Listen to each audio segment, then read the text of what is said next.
베드로후서 3장 8절 9절 시작. 사랑하는 자들아, 주께서 하루가 천년 같고 천년이 하루 같다는 이 한 가지를 잊지 말라. 주의 약속은 어떤 이는 더디다고 생각하는 것 같이 더딘 것이 아니라 오직 주께서 너희를 대하여 오래 참으사 아무도 멸망하지 아니하고 다 회개하기를 이르기를 원하시는. 그러나 주의 날이 도둑같이 오리니 그 날에는 하늘이 큰 소리를 떠나고 물질이 뜨거운 불에 풀어지고 땅과 그 중에 있는 모든 일이 드러나리로다. 아멘. 자, 누가복음 10장 25절부터 읽고 시작.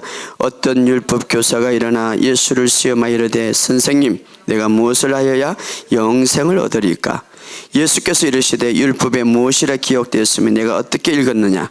대답하여 이르되 내 마음을 다하며 목숨을 다하며 힘을 다하여 뜻을 다하여 주 너희 하나님을 사랑하라고 또한 내 이웃을 내 자신같이 사랑하라 하였나이다. 예수께서 이르시되 내 대답이 옳도다. 이를 행하라. 그리하면 살리라 하시니 그 사람이 자기 옳게 보이려고 예수께 여짜오되 그러면 내 이웃이 누구입니까? 예수께서 대답하여 이르시되 어떤 사람이 예루살렘에서 여리고로 내려가다가 강도를 만나며 강도들이 그 옷을 벗기고 때리고 거의 죽은 것을 버리고 갔더라. 마침 한 제사장이 그 길로 내려가다가 그를 보고 피하여 지나가고 또 이와 같이 한 레인도 그곳에 이르러 그를 보고 피하여 지나가되 어떤 사마리아 사람은 여행 중 거기 이르러 그를 보고 불쌍히 여겨 가까이 가서 기름과 포도주를 그 상처에 붓고 싸매고 자기 짐승에 태워 주막으로 데리고 가서 돌봐주니라. 그 이튿날 그가 주막의 주인에게 데나리온 2를 내주며 이르되 이 사람을 돌봐주라. 비용이 더 들면 내가 돌아올 때에 갚으리 하였으니 내 생각에는 이 사람 중에 누가 강도 맞는 이웃이 되겠느냐? 이르되 자비를 베푼 자이다. 예수께서 이르시되 가서 너도 이와 같이 하라 하시니라. 아멘. 하늘의 영광을 버리고 그분은 하나님이셨고 창조자이셨고 이 우주 만물의 주인이신데 그 영광을 버리시고 인간의 몸을 오셔서 우리를 구원하기 위해서 가장 낮은 몸을 입으시고 영광의 몸인데 가장 낮은 몸을 입으시고 인간에게 무릎을 꿇고 발을 씻어줬던 그 주님이 자신의 몸과 피와 모든 것을 아끼지 않고 우리를 대신해서 다 죗값을 지불하시고 정산하시고 우리를 구원하여 주심을 믿으시기를 주의 이름으로 축복합니다. 그리고 그분은 우리의 구원을 완성하시고 성경은 말합니다. 모든 사람들에게 구원의 은혜가 이제는 주어졌다고 말하고 있고 그리고 그분은 구원을 완성하시고 하늘에 올라가시면서 내가 다시 오리라. 이 구원을 붙들고 이 구원을 이제 붙잡고 이제 이 구원을 이루고 열심히 이 땅에서 살아가면서 내가 너의 있을 처소, 영원한 처소, 아름다운 처소, 완벽한 처소, 눈물과 고통과 아픔과 어둠이 없는 처소, 그곳을 내가 준비하고 다시 오리라 약속하셨습니다. 여러분, 이제 그 약속을 붙들고 오늘 이 땅에 살아가는 저와 여러분이 되시기를 주의 이름으로 축복합니다. 여러분, 그러기 위해서는 계속 말씀을 고백하시기를 주의 이름으로 축복합니다. 하늘을 바라보면서 하나님의 영광을 선포하면서 고백하고, 근데요, 정말 생각과 마인드가 치유학교 때 지금 내적 치유를 배우고 있는데 생각의 가치관을 변화시키는 것들이 굉장히 중요하다. 우리 신앙의 핵심이라고 말하고 있는데 정말 생각이 다 변화되는 거예요. 긍정적인 생각, 말씀적인 사고방식. 그러니까 마음의 평강이 있고 얼굴이 변하는 거예요. 여러분, 여러분의 삶 속에 하나님의 말씀이 늘 고백되어지기를 주의 이름으로 축복합니다. 그래서 저는 우리 교회뿐만 아니라 이번에도 계속해서 이 고백문을 많은 사람들이 이제 좋다고 이제 구입하는데 다시 한번 제가 선포합니다. 이 고백문을, 이거는 하나님의 말씀입니다. 하나님의 말씀을 정말 주야로 묵상할 때 하나님의 말씀을 생각하고 말한다는 거예요. 그렇게 첫째는 내 생각과 가치관이 변하고, 하나님의 말씀을 고백할 때 첫 번째 그 말씀이 내 마음을 통하여서 내 영에 들어가는, 내 마음은, 내 생각은 영으로 들어가는 문이에요. 그래서 그 문이 깨끗해지고, 그 문이 정말 영으로 들어가는 문으로서 깨끗해져서 마음이, 생각이 하나님의 생각으로 가치관으로, 하나님의 생각은 하나님의 말씀이, 하나님의 말씀은 하나님의 생각이 언어로 입혀진 말씀으로 되어 있기 때문에, 이 글로 되어 있기 때문에 우리에게 보여주기 때문에, 이것을 계속해서 우리가 고백할 때에 우리의 생각과 가치관이 하나님의 생각으로 변하고, 이제 고백할 때에 그 말씀은 영에 들어가게 되고, 그 영은 힘을 얻고 다시 영 안에 있는 어마어마한 하나님의 생명과 잠재력이 폭발적으로 역사해서 다시 나올 때 우리 육은 더 건강해지고 하나님의 놀라운 능력이 나타나는 거예요. 그러므로 여러분, 하나님의 말씀을 매일 고백하시기를 주의 이름으로 축복합니다. 우리 육신은요, 한 달 했다가 3일 했다가 또 돌아가고 또 돌아가는, 계속 나를 훈련시키고, 좋은 습관은 나를 좋게 만드는, 나쁜 습관은 나를 나쁘게 만드는 거예요. 그래서 좋은 습관은 계속 나를 훈련시켜야 돼요. 목사님, 나는 안 되는데요. 목사님, 나는 얘 하기 싫죠. 육신은 하기 싫어요. 육신은 안 돼요. 그러나 내가 습관을 만들어야 돼요. 좋은 습관. 우리가 성공이고 우리의 삶에 있어서 가장 중요한 자본은 우리의 생각이고, 이 생각은 하나님의 생각으로 바뀔 때 최고의 생각으로 바뀌는 거예요. 여러분의 마음속에 계속 이제 생각을 계속해서 바꾸시기를 주의 이름으로 축복합니다. 우리가 마지막 때 어떻게 재림을 준비할 것인가를 계속해서 우리가 생각하는데, 지난 시간에 우리가 다시 한번 본다면 우리 주님이 오심의 첫 번째 목적은 바로 나를 위해서, 성도들을 위해서 오신다. 왜냐하면 그때 재림의 주님을 직접 만나게 될 것이고, 이제 그 주님과 함께 영원히 있게 될 것이고, 그때에 첫 번째 우리에게 주시는 선물이 있는데 우리의 몸의 속량입니다. 새로운 변화입니다. 새로운 옷을 입을 것입니다. 할렐루야. 그래서 그때에 또 우리 주님 앞에 단상에 서게 될 것이고, 주님 앞에 우리가 서게 될 때 우리의 모든 것들이 다 알려지는 거예요. 낱낱이 다 드러나는 거죠. 그때에 주님이 우리에게 큰 수여식이 있는데, 그게 뭐냐? 상급의 수여식이다. 말할 수 없는 축복의 수여식이다. 한 사람 한 사람, 성경에 보면 한 사람 한 사람 부르고, 그때에 하나님 앞으로 주님으로부터 이제 영광스러운 상일 것이다. 마지막 때에 이제 주님의 재림과 함께 우리가 천국에 있을 때에 위치가 다르다. 위치가 있다 이 말이. 상급도 있지만 위치가 있다 이 말이. 그러므로 여러분, 우리가 주님 오실 때까지 이 땅에서도 주님 주신 사명 붙들고 승리하시기를 주의 이름으로 축복합니다. 자, 그 주님을 바라보면서 오늘, 자, 그러면 2000년 전에 주님이 오신다고 했는데 왜 이때까지 주님이 오지 않았을까? 어떤 사람은 주님이 안 오실 모양이다. 어떤 사람은 주님이 그냥 말만 해놓고 안 오시다 보다 실망하는 사람도 있고, 그것은 거짓말이라고 하는 사람도 있는데, 오늘 그 주님이 우리에게 그 재림이 지체되는 이유를 우리에게 이야기하고 있습니다. 우리 베드로후서 3장 9절 다 같이 읽어봅시다. 베드로후서 3장 9절 시작.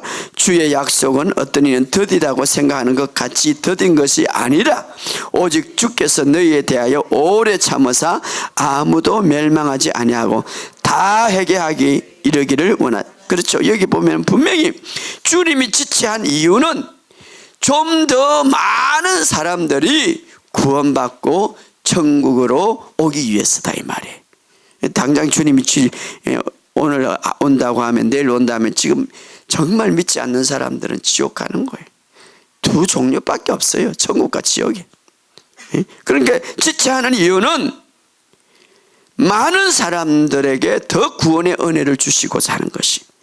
그래서 우리가 오래 참음을 멸시하지 말고, 주님의 재림이 더디다고 하지 말고 우리는 준비해야 된다 이 말이에요.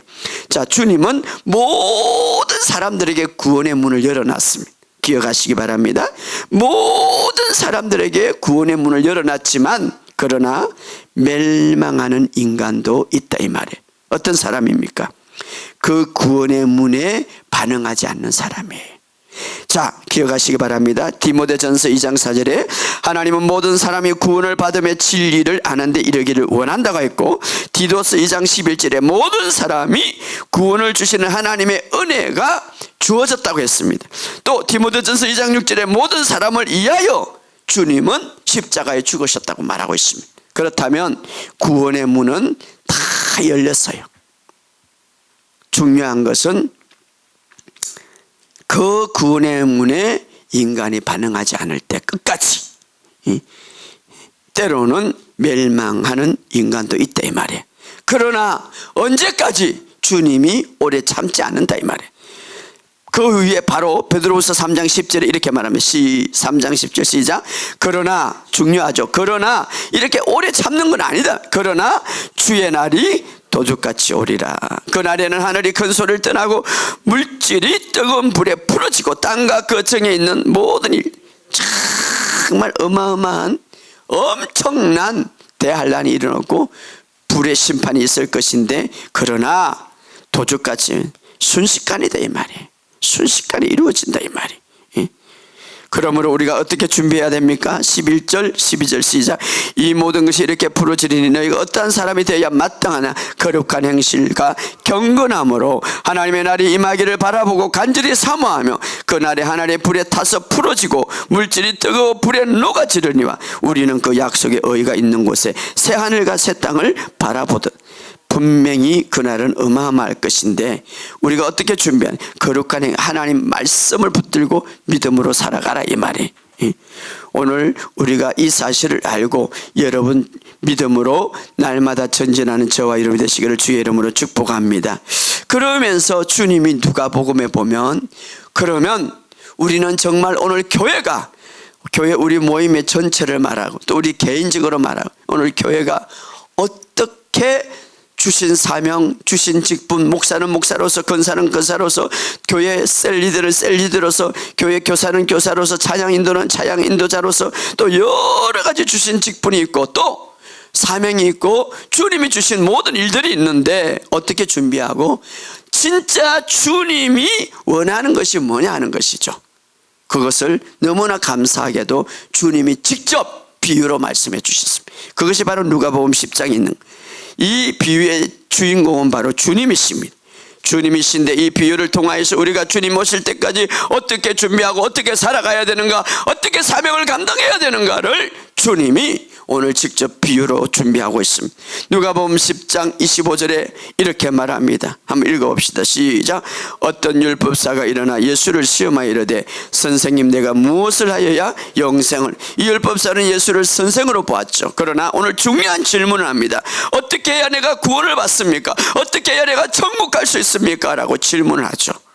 율법사는 율법을, 구약의 율법이 핵심이고 율법을 이제 가르치고 있죠. 구약에 아주 중요한 말씀이죠. 하나님 말씀이죠.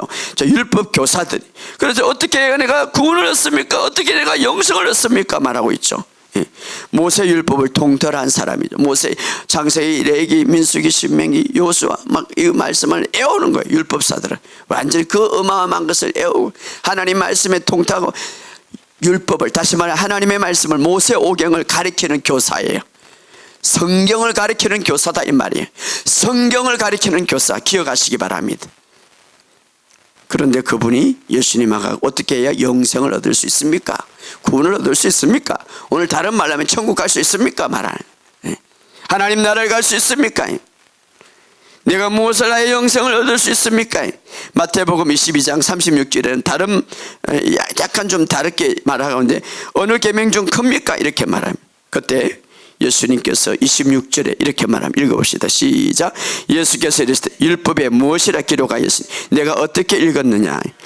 27절에 시작. 대답하여 이르되 내 마음을 다하며 목숨을 다하며 힘을 다하여 뜻을 다하여 주 너희 하나님을 사랑하고 또 내 이웃을 내 자신과 같이 사랑하였느니라. 자, 여기서 그 당시 이 말씀을 할 때는 예수님이 십자가에 못 박혀 돌아가기 전이에요. 십자가에 못 박혀 돌아가기 전, 다시 말하면 은혜의 복음이 이루어지기 전입니다. 그러니까 구원, 십자가를 지기 전이죠. 구원을 완전히 이루기 전에, 그때 율법 시대, 율법이죠. 자, 그래서 예수님이 그럼 율법에 뭐라고 말했느냐? 율법 두 가지로 율법은 요약할 수 있죠. 마음을 다하고 목숨을 다하고 힘을 다해 뜻을 다해 주인의 하는 사랑하고 내 이웃을 내 자신과 같이 사랑하는, 이웃을 사랑하는데 너 자신처럼 사랑하라. 근데 이거는 불가능하죠. 사실은 그렇게 하면 구원을 이룬다 이 말이죠. 이것을 행하도다, 행하면 된다 이 말. 자, 은혜 복음 십자가를 지기 이전이죠. 그래서 주님은 이 율법을 그대로 말한 거죠. 이를 행하면 너가 살리라, 영생을 얻는다 이 말이죠. 그러니까 사실은 인간은 온전히 이렇게 지키지 못하는 거예요.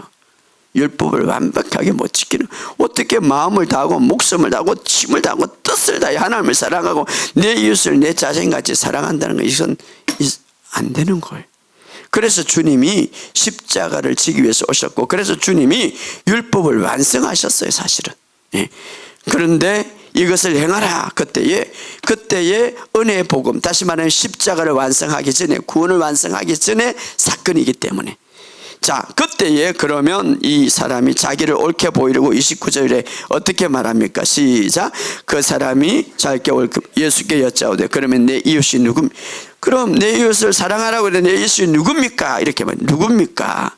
이때 예수님이 정말 중요한 비유를 말합니다. 이 비유 속에는 어마어마한 진리가 있고 어마어마한 계시가 있고, 이 비유를 통하여서 어떻게 살아가야 되는가, 어떻게 사명을 감당해야 되는가, 사명을 감당하는 방법이 뭔가, 사명을 감당하는 것이 뭔가를 우리에게 이야기해 주고 있고, 직분을 감당하는 것이 무엇인가, 하나님의 일이 무엇인가를 우리에게 이야기해 주고 있습니다. 자, 오늘 예수님의 비유 중에 강도 만난 사람이 나오죠. 자, 30절 읽어보시죠. 시작.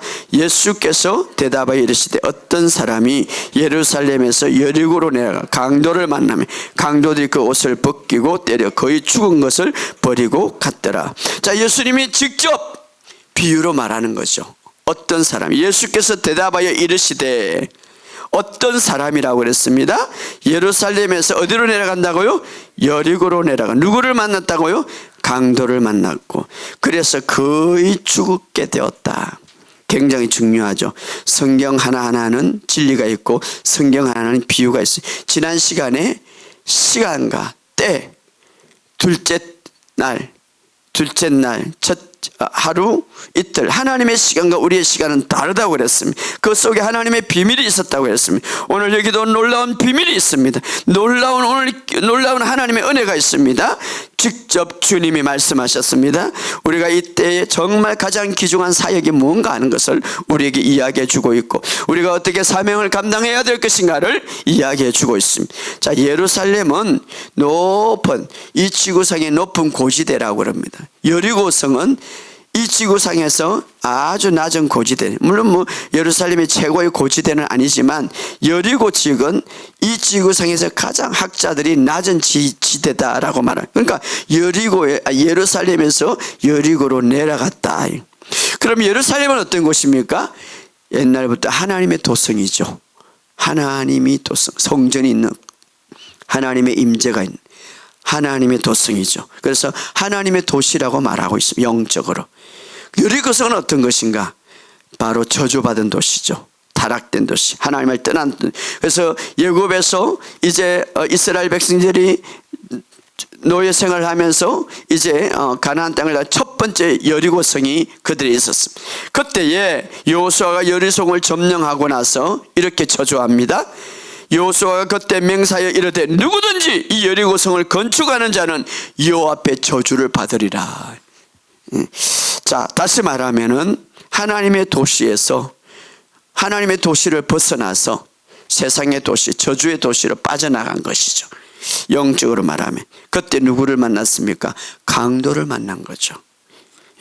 예수께서 이르시되 예루살렘에서 여리고로 내려갈 때에 하나님이 계신 곳을 떠나서 세상이나 하나님이 없는 곳으로 갈 때에 반드시 우리가 그곳에는 위험이 있고 저주가 있고 강도가 있고 여러 가지 좋지 않는 것이, 항상 성경에 보면 하나님을 떠날 때는 풍랑을 만나게 되고 하나님을 떠날 때는 밤이 되더라 이렇게 말하고 있습니다.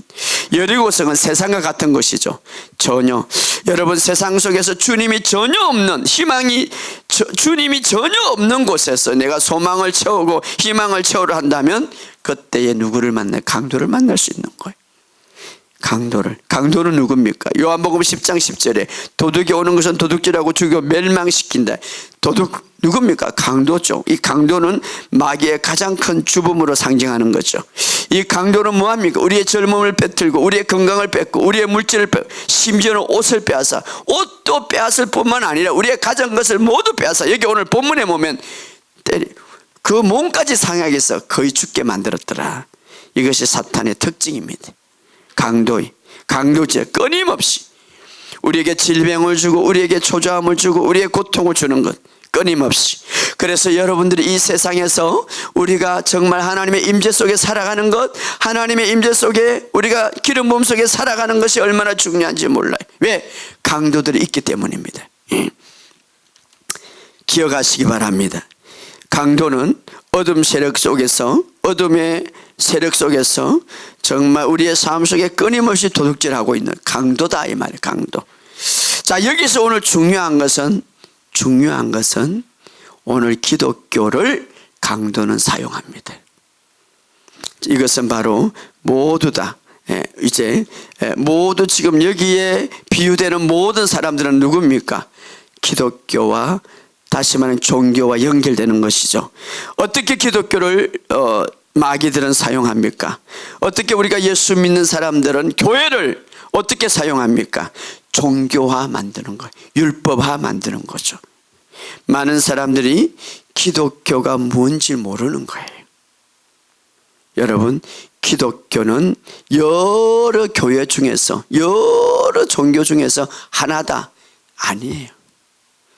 유교, 불교, 마호메트교 같다 아니에요. 다 그거는 생명이 없어요. 그것은 종교예요. 기독교는 종교가 아니에요. 기독교는 뭐냐? 기독교는 생명을 가진 하나님과 함께 사는 거예요. 그래서 기독교는 새롭게 태어난 자의 모임이에요. 생명을 가진 자의 모임이에요. 기독교는 종교가 아니다 이 말이에요. 따라합시다. 기독교는 종교가 아니다. 다른 여러 종교는 생명이 없습니다. 다른 여러 종교는 생명이 없다 이 말이에요. 종교에 불과합니다. 기독교는 종교가 아니라 새롭게 거듭난 자들이고 새롭게 태어난 자들이고 하나님의 생명과 같이 사는 자들이에요. 그것을 기억하시기 바랍니다. 그래서 어떤 사람은 기독교를 갖고 그런 것을 바라보지 않고 착하고 선한 것만, 행동만 하는 것이 기독교라고 생각하는데 착각하지 마시기 바랍니다. 물론 선하게 살아야 돼. 어렵게 살아야 돼. 그거는 도덕과 윤리 속에서도 있어요. 그러나 도덕과 윤리와 일반 종교가 가지지 못하는 것이 있는데 하나님의 생명이 기독교 안에 있단 말이에요. 이것이 없으면 종교예요. 이것이 없으면 종교고 율법 속에 들어갈 수 있어요. 어떤 사람은 기독교를 율법 속에, 종교 속에 열려고 그래. 사탄이 그러는 거예요. 기독교는 종교가 아니에요. 새롭게 거듭난 자들이에요. 새롭게 태어난 자들이요. 더 중요한 것은 하나님의 생명을 가지고 그 생명과 함께 살아가는 거예요. 그 생명이 나타나고 그 생명을 통하여서 기적이 나타나고 그 생명을 통하여서 역사가 나타나는 것이 기독교예요. 그런데 그 당시에 율법자가 서기관들은 종교화 만들었어요. 율법화 만들었어요. 누구를 통해서? 사탄이 그렇게 오늘 교회를 그렇게 만들고 있어요. 교회, 여러분 잘 들으시기 바랍니다. 왜 주님이 오늘 이 중요한 비유를 직접 말했을까요? 굉장히 중요해요. 저는 어제 이것을 연구하면서 너무나 중요한 하나님, 마지막 때 주님이 우리에게 비유를 했는데 이걸 또 비유를 잘못 해석하고 있어요. 그냥 사랑하라 이것만 아니에요. 여러분, 기독교는 착하고 선하고 물론 그 결과가 그렇게 해야 되지만 그러나 그보다 중요한 건 본질이 새로운 자들이에요. 거듭난 자들이에요. 하나님의 생명을 가진 자들이에요. 종교가 아니에요. 하나님의 생명과 함께 사는 사람들이에요. 가장 핵심이 뭐냐? 하나님의 생명, 거듭난 자로서 하나님의 생명을 가지고 그 생명의 역사와 그 생명의 능력과 그 생명으로 인하여서 기적을 보고 살아가는 자들이에요. 할렐루야. 이것이 바로 교회예요. 이것이 바로 기독교예요. 다른 종교와 구별되는 것이 뭡니까? 생명을 가졌다 이 말이에요. 바로 그래서 우리는 이 생명을 가지기 위해서 그 주님을, 살아있는 주님을 주인으로 고백할 때 그 주님이 우리 안에 들어온다 이 말이에요. 할렐루야. 예, 불교나 석가나 다 죽었어요. 들어오지 못해요. 사탄이 역사하지. 그러나 오늘 주님이 주인으로 고백할 때에 그 주님이, 그 성령님이 주님의 생명을 가지고 내 안에 들어오는 것. 그래서 나를 그분의 집으로 삼고 함께 살아가는, 이것이 바로 기독교예요. 오늘 본질을 바로 알아야 돼요. 어떻게? 그 주님이 나의 모든 문제를 해결하시고 나의 삶에서, 나의 모든 죄에서, 나의 모든 문제와 저주와 질병까지 다 짊어지고 청산한 것을 마음으로 믿고 그분을, 주님을 고백할 때, 그렇게 주님의 주권과 통치권을 인정하고 고백할 때에 주님이 내 삶의 주인으로 오시는 거예요. 할렐루야. 이것이 바로 기독교예요. 그런데 마귀는 이 기독교를 종교화 만드는 거예요. 생명이 없는 교회로 만드는 거예요. 역사가 없는 교회를 만드는 거예요. 그래서 어떻습니까? 기쁨을 빼앗고 주님의 생명이 역사하지 못하도록, 주님의 생명이 주님의 생명을 받지 못하도록 성도의 삶에서 바로 강도의 속임수죠. 자, 그런데 오늘 이 사람이, 한 사람이 그 예루살렘 하나님의 도성에서 세상 전혀 하나님이 없는 여리고성으로 가다가 강도를 만났는데, 이 강도를 만날 때 이 강도가 어떻게 합니까? 그 옷을 벗기고 거의 때려서 죽을 것을 버리고 갔더라. 그럼 이 강도는 누굽니까? 강도를 만난 사람은 누굽니까? 이 강도를 만난 사람은 오늘 우리 모두예요. 우리가 오늘 예수 믿기 전에, 우리는 이제 우리가 예수를 믿지만 그러나 우리였죠. 사실은 우리였어요. 우리는 하나님을 떠나서 강도를 만났어. 우리가 갖고 있던 하나님의 의의 옷을 다 뺏기고, 뿐만 아니라 우리가 모든 것을 뺏겨서 거의 죽게 됐어요. 반은 죽었죠. 육신은 막 호흡이 있고 있지만 영혼은 다 죽었어. 반은 다 죽었어. 좀. 거의 죽고 강도가, 에베소서 2장 1절에 보면 그는 허물과 죄로 죽었던 너희를 살려 그때에 그 가운데 행하여 이 세상의 풍속을 따라하는 공중의 그들 귀신과 마귀에게 근세 잡은 자를 따라다녔고, 그때 너희는 그리스도의 밖에 있었고 이스라엘 밖에 있었고 그때는 소망이 없었고 하나님이 없었더라. 바로 그런 자였죠. 우리가 누구였습니까? 강도 만난 자였. 오늘도 지금 강도 만나서 있는 자들이 있고, 심지어는 강도를 만나서 그 속에 살아서 하나님으로부터 잘려나간 사람도 있죠. 이것을 우리가 이해하지 못할 때 그들은 심장이 뛰고 그들은 육체 옷을 입고 살아고 다녔지만 그러나 거의 반이 죽은 거예요. 오늘 본문의 말씀처럼 말입니다. 강도를 만나서 상처를 입고 강도를 만나서 고통 입는 자들이 얼마나 많습니까? 지금도 이 세상에는 이렇게 살아가는 사람이 많고, 심지어는 교회 안에서도 강도를 만나서 다 빼앗기고 옷도 빼앗기고, 그래도 몰라요. 강도를 만난 자. 이번에도 처음으로 가까운 지역에서 몇 분이 오신 분이 있었어요. 정말 한 분은 다 지쳤어요. 한 분은, 어떤 분은 잠을 몇 년 동안 못 자서 약을 먹어야 겨우 조금씩 자죠. 또 어떤 분은 막 육신이 다 병들었어. 강도 만난 사람과 다 같은 거죠. 그런데 그날 일찍이 기도를 받고 갔어요. 근데 어제 저녁에 전화가 왔어요. 목사님, 내가 처음으로 잠을 못 잤는데 우울증과 고통 속에서 약을 먹고 했는데 그날은 약도 안 먹고 너무 깊이 오래 잘 잤다는 거, 너무 감사하다는 거.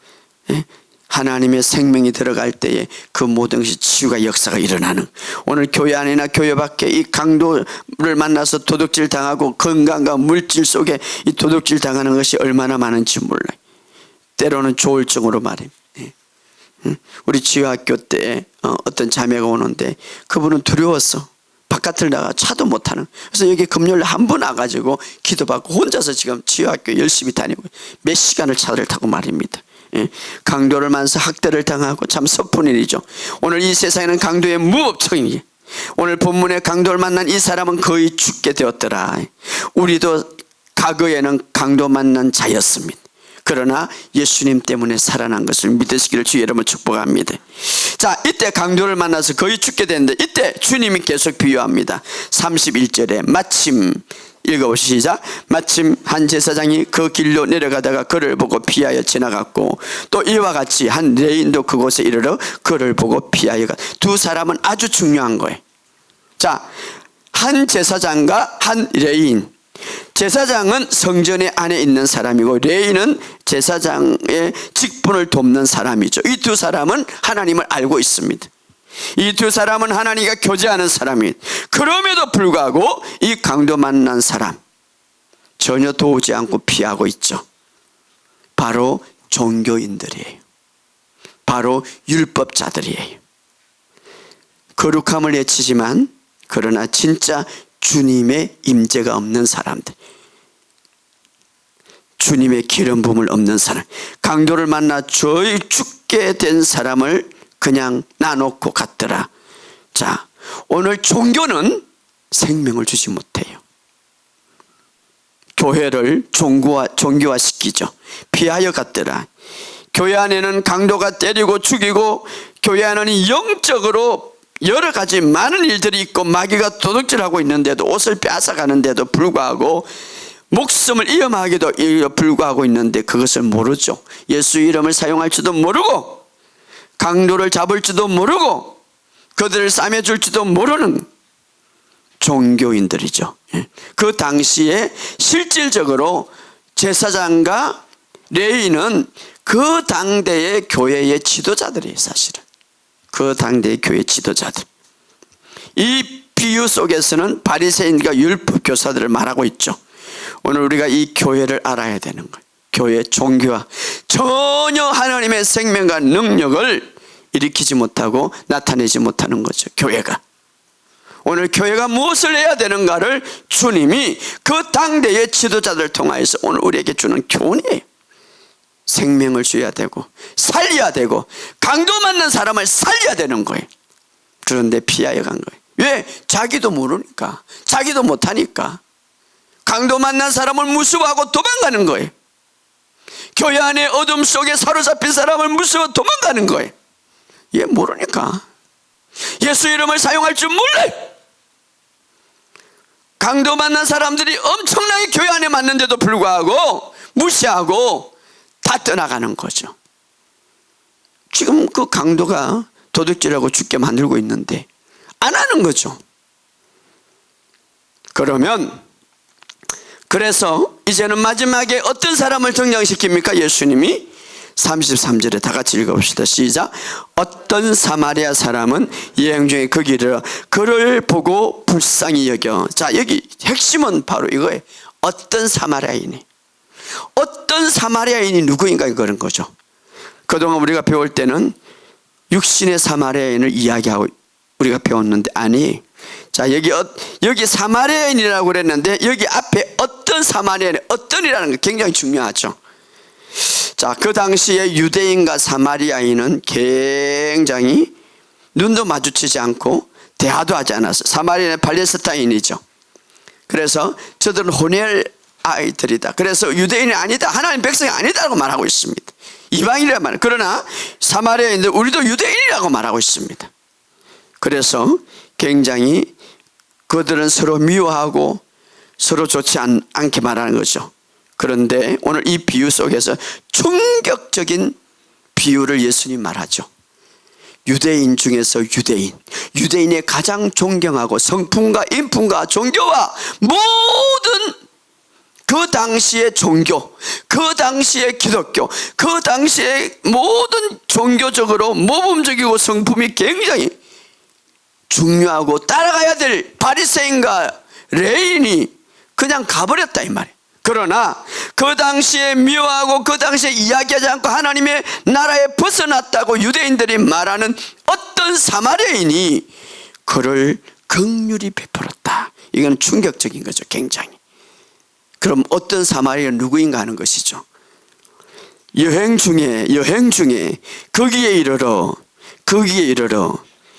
자, 여행 중에 거기에 이르러 유대인들은 사마리아를 이방인으로 취급했습니다.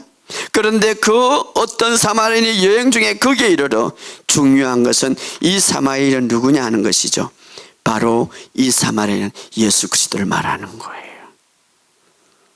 그 당시 예수님은 육적으로는 유대인으로 왔지만 영적으로는 이방인으로 왔습니다. 이방인. 유대인은 예수님을 싫어했습니다. 왜 그렇습니까? 일반인과 유대인과 사마리아 모든 사람들을 다 하나님과 연결시켰기 때문에 우리 유대인만 예수를 믿고 유대인만 구원을 받고 유대인만 하나님 만날 수 있는데 예수님이 와가지고는 아니다. 모든 사람들이 하나님과 가까이 하는 방법을 가르쳐줬고 예루살렘에 가서 예배만 드려야 된다고 그랬는데 아니다. 이제는 우리가 하나님을 마음대로 만날 수 있다고 이렇게 가르치니까 유대인들이 싫어한 거죠.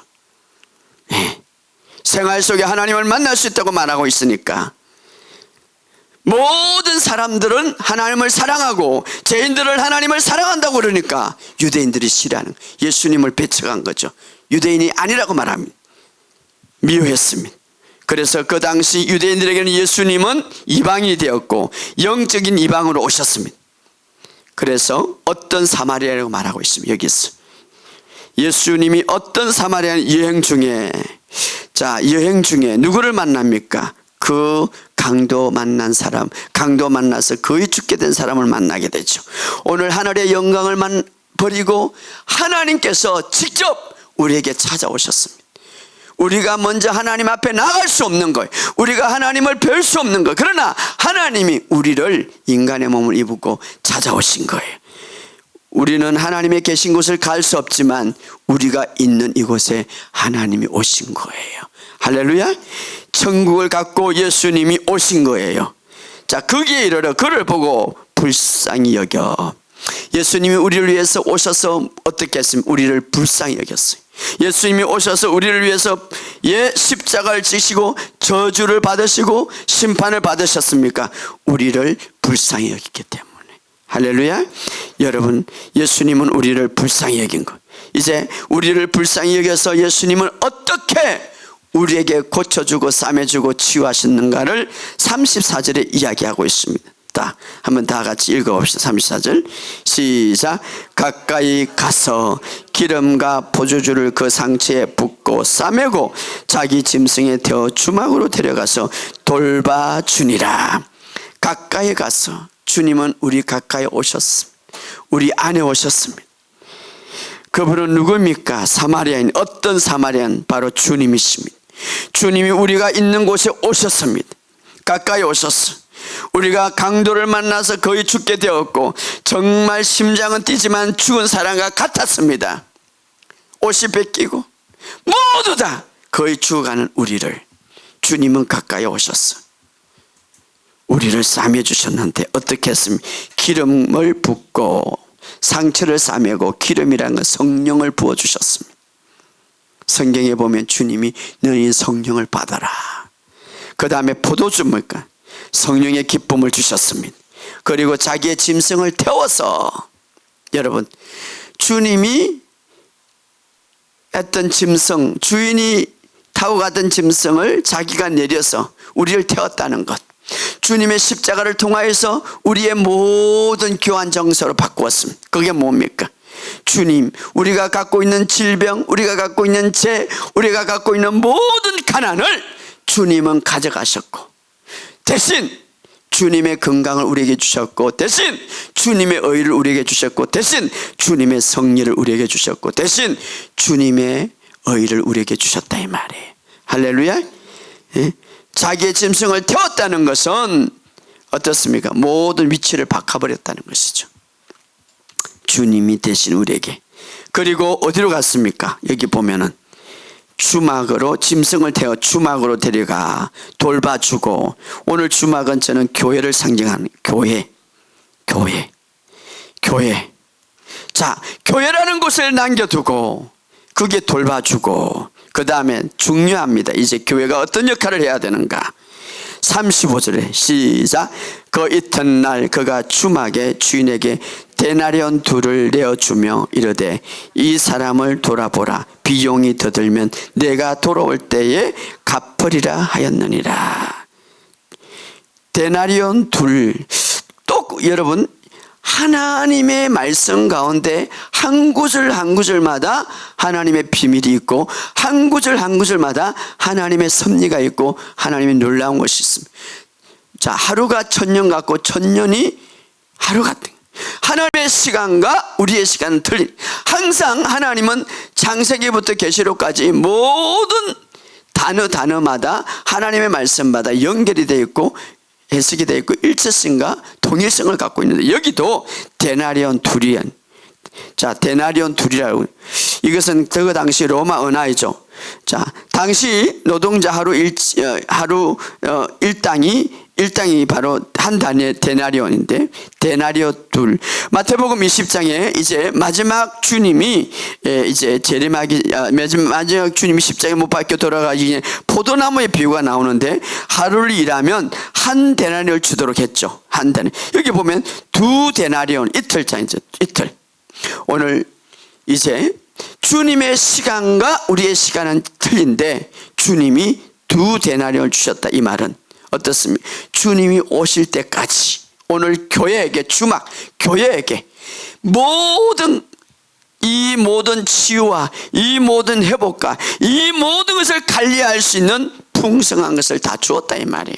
데나리온 2를 줬다는 것은 주님의 시간, 우리가 필요한 것들을 공급할 것을 다 주었다. 이 말이 오늘 교회에게, 오늘 셀 리더에게, 오늘 또 교회 자신에게, 오늘 모든 사람들에게, 자, 하나님께서 양을 부탁하고, 하나님께서 상처받은 사람을 부탁하고, 하나님께서 강도 맞는 사람을 부탁해서 그들을 세우고 그들을 가리키고 그들을 인도하는 데 있어서 교회에게 필요한 것들을 다 주었다. 이 말이에요. 데나리온 2를 공급한 것을 이틀 동안 필요한 모든 것을 다 채웠다. 이틀.